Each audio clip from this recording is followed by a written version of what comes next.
Belief in belief. Carl Sagan once told a parable of someone who comes to us and claims, "There's a dragon in my garage."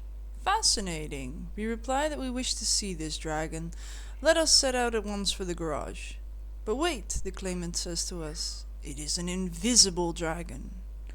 Now, as Sagan points out, this doesn't make the hypothesis unfalsifiable. Perhaps we go to the claimant's garage and although we see no dragon, we hear heavy breathing from no visible source. Footprints mysteriously appear on the ground, and instruments show that something in the garage is consuming oxygen and breathing out carbon dioxide. But now suppose that we say to the claimant, "Okay, we'll visit the garage and see if we can hear heavy breathing," and the claimant quickly says, "No, it's an inaudible dragon."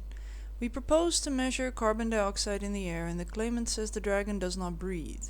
We propose to toss a bag of flour into the air to see if it outlines an invisible dragon, and the claimant immediately says, "The dragon is permeable to flour." Carl Sagan used this parable to illustrate the classic moral that poor hypotheses need to do fast footwork to avoid falsification. But I tell this parable to make a different point. The claimant must have an accurate model of the situation somewhere in their mind, because they can anticipate in advance exactly which experimental results they'll need to excuse. Some philosophers have been much confused by such scenarios, asking, does the claimant really believe there's a dragon present or not? As if the human brain only had enough disk space to represent one belief at a time. Real minds are more entangled than that. There are different types of beliefs. Not all beliefs are direct anticipations. The claimant clearly does not anticipate seeing anything unusual upon opening the garage door. Otherwise, they wouldn't make advance excuses. It may also be that the claimant's pool of propositional beliefs contains the free-floating statement, "There is a dragon in my garage." It may seem to a rationalist that these two beliefs should collide and conflict even though they are of different types. Yet it is a physical fact that you can write, "The sky is green," next to a picture of a blue sky without the paper bursting into flames. The rationalist virtue of empiricism is supposed to prevent us from making this class of mistake. We're supposed to constantly ask our beliefs which experiences they predict, make them pay rent in anticipation.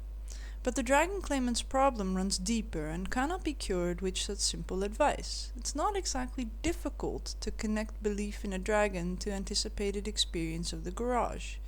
If you believe there's a dragon in your garage, then you can expect to open up the door and see a dragon. If you don't see a dragon, then that means there's no dragon in your garage. This is pretty straightforward. You can even try it with your own garage. No, this invisibility business is a symptom of something much worse. Depending on how your childhood went, you may remember a time period when you first began to doubt Santa Claus's existence, but you still believe that you were supposed to believe in Santa Claus, so you tried to deny the doubts.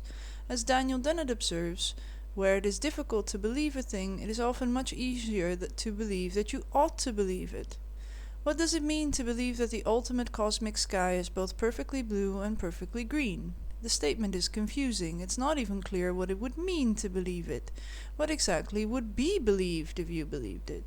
You can much more easily believe that it is proper, that it is good and virtuous and beneficial to believe that the ultimate cosmic sky is both perfectly blue and perfectly green. Dennett calls this belief in belief. And here things become complicated. As human minds are wont to do, I think even Dennett oversimplifies how this psychology works in practice. For one thing, if you believe in belief, you cannot admit to yourself that you merely believe in belief. What's virtuous is to believe, not to believe in believing. And so if you only believe in belief instead of believing, you are not virtuous. Nobody will admit to themselves, "I don't believe the ultimate cosmic sky is blue and green, but I believe I ought to believe it." Not unless they're unusually capable of acknowledging their own lack of virtue. People don't believe in belief in belief. They just believe in belief. Those who find this confusing might find it helpful to study mathematical logic, which trains one to make very sharp distinctions between the proposition P, a proof of P, and a proof that P is provable. There are similarly sharp distinctions between P, wanting P, believing P, wanting to believe P, and believing that you believe P. There are different kinds of belief in belief. You may believe in belief explicitly. You may recite in your deliberate stream of consciousness the verbal sentence, It is virtuous to believe that the ultimate cosmic sky is perfectly blue and perfectly green, while also believing that you believe this unless you're unusually capable of acknowledging your own lack of virtue. But there are also less explicit forms of belief in belief. Maybe the dragon claimant fears the public ridicule that they imagine will result if they publicly confess they were wrong. Maybe the dragon claimant flinches away from the prospect of admitting to themselves that there's no dragon, because it conflicts with their self-image as the glorious discoverer of the dragon, who saw in their garage what all others had failed to see. If all our thoughts were deliberate verbal sentences like philosophers manipulate, the human mind would be a great deal easier for humans to understand. Fleeting mental images, unspoken flinches, desires acted upon without acknowledgement, these account for as much of ourselves as words. While I disagree with Dennett on some details and complications, I still think that Dennett's notion of belief in belief is the key insight necessary to understand the dragon claimant. But we need a wider concept of belief, not limited to verbal sentences. Belief should include unspoken anticipation controllers. Belief in belief should include unspoken cognitive behavior guiders. It is not psychologically realistic to say, the dragon claimant does not believe there's a dragon in their garage, they believe it is beneficial to believe there's a dragon in their garage. But it's realistic to say the dragon claimant anticipates as if there is no dragon in their garage and makes excuses as if they believed in the belief. You can possess an ordinary mental picture of your garage with no dragons in it, which correctly predicts your experiences on opening the door, and never once think the verbal phrase, "There is no dragon in my garage." I even bet it's happened to you that when you open your garage door or bedroom door or whatever and expect to see no dragons, no such verbal phrase runs through your mind.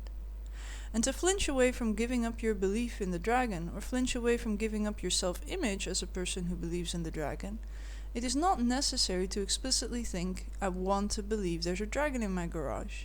It's only necessary to flinch away from the prospect of admitting you don't believe. If someone believes in their belief in the dragon and also believes in the dragon, the problem is much less severe. They will be willing to stick their neck out on experimental predictions and perhaps even agree to give up the belief if the experimental prediction is wrong.